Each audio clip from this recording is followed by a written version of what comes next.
Hello বন্ধুরা, তোমরা সবাই কেমন আছো? আশা করি সবাই ভালো আছো।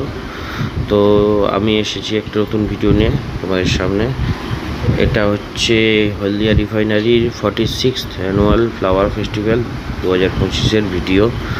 আমি একটু লেট করে ফেললাম আশা করি দিতে, কারণ এটা কিছুদিন আগে হয়ে গেছে, তাও আপনাদের সামনে আনলাম।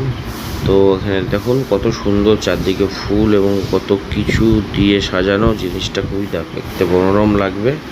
আমি গেছিলাম আমার মাসি, বোন এবং তার হাজব্যান্ডের সাথে। তো দেখুন, এনজয় করুন। আর যারা হলদিয়া থেকে দেখছেন, আই লাভ হলদিয়া লিখে দেবেন, আর লাইক, কমেন্টস অ্যান্ড সাবস্ক্রাইব করতে ভুলবেন না। টাটা।